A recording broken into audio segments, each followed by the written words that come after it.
Welcome, man. Whoa, welcome back to the channel, guys. Real quick, man, I'm headed over to, is this the street? Maddox? Yes, I'm headed over to my buddy's shop. I'm about to do a little troubleshooting, guys. Okay, he got a 2012, I think, Dodge Durango with the Pentastar in it. It's misfiring. They can't figure out why it's misfiring. Y'all know the drill. They have thrown. I'm not gonna call them parts cannon, but they have replaced everything in it. Guys, when you've done all you can do on misfire, it becomes pretty simple. Is this it? Yeah, I think this is shop right here. Misfire. Let me go up here and make a U-turn. Misfire, guys. It's time to go inside the engine. It's time to see that particular cylinder that's so-called missing. It may have low compression, guys. You may even have to do a leak down test or either compression test. And I'm sorry, that's the way it is. I mean, just so what? I replaced the plugs, I replaced the coils, I replaced the injectors, and it's still misfiring. You shouldn't, basically, to be honest, guys, you should do a compression test first.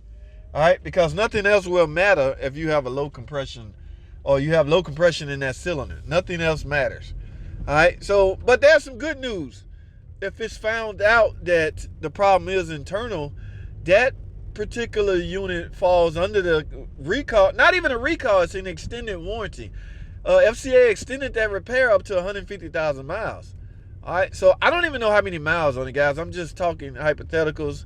He got a PT Cruise up here. That's the one he want me to go drive. So I'm going to go here. I'm going to stay focused on this Durango first. We'll get to this other stuff later. I'm going to just park right here. But, oh, I don't want to be on the side of the road. Yes, get off the road. So let me go in here, guys. There's only so much I can film, but like I say, he got a misfire, and they've put everything in it. Now, I can tell you over the phone to do a compression, or you should do a compression, but who knows if the guy on the other end knows how to do it. I mean, on a Pentastar, the plenum has to come up and off to get to bank 2. All right, now y'all know I just took a course on the scope. There's way I didn't bring a scope with me, so we're gonna have to go to old school. And I don't even know if they have a compression gauge, so I don't know. I didn't bring mine. You know, I'm just going over here to troubleshoot. JT, I need your help, man. This Dodge is kicking my butt, man. You know all about this stuff, so come over and check it out for me, Dad. You know, they pay me. It's my time we're dealing with, guys. Time is money. I have to drop what I'm doing. I don't have to, but he a cool dude, and I might need him. I might need him one day. So favor for favor, but yeah, he got to pay. That's not what I'm saying. I'm just saying, and I got to deliver. So if I don't know, I'm just talking. Let me go inside and see what's the dealio. All right, we'll do it like that. All right, y'all stay tuned, man. Don't go anywhere. I'll be right back.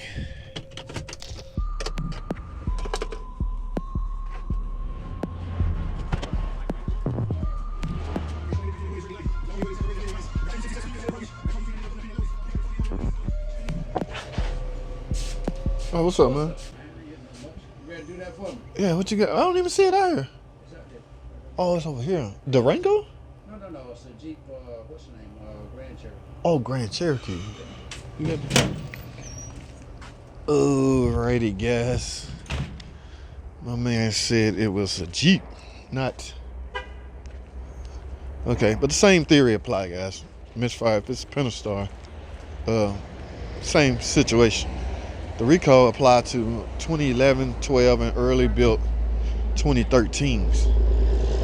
All right, so guys, like I say, I can't really film this part. I didn't bring a tripod or anything like that. Let me see what we're working with. All right, guys, that changes everything. You know why? Because this got an EGR cooler. This is a Generation 3. All right, Generation 3, which means this is not a 2012. So I got some wrong information from. Now remember, the Generation 3 didn't show up in the Jeeps until 2016.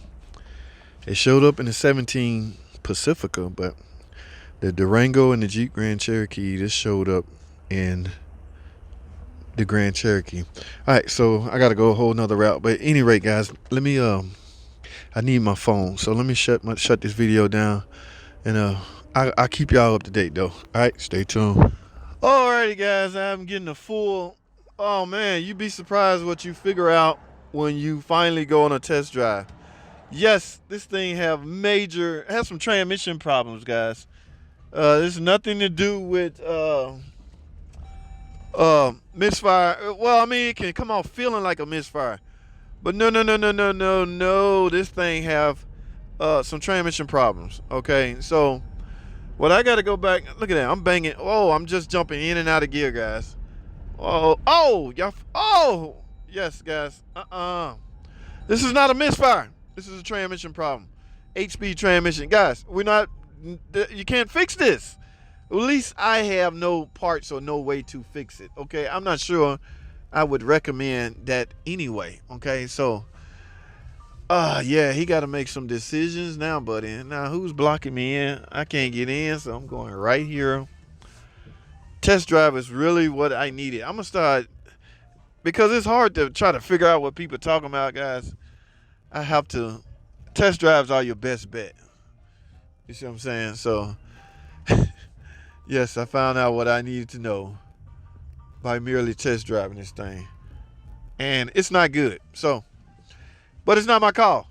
You got transmission problems, buddy. There's a fault code in here.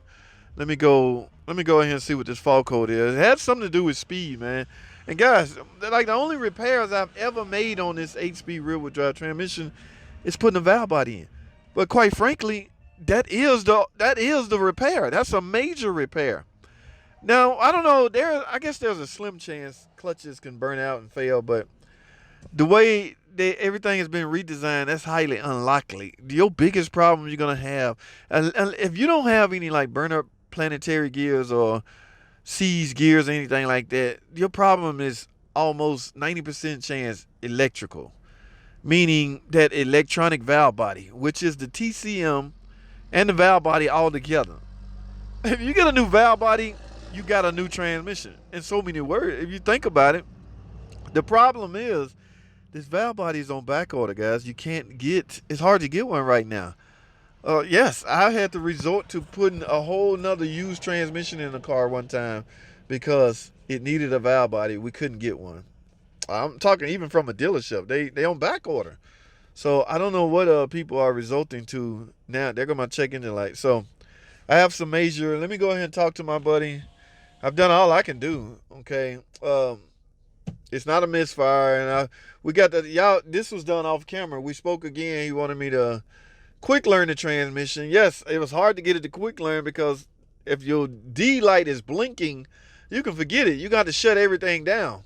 Okay, try to shut the bus down and start over again. I finally got it to quick learn, but that's not the issue. Something is going on the plate. I got a speed sensor code right now in the transmission.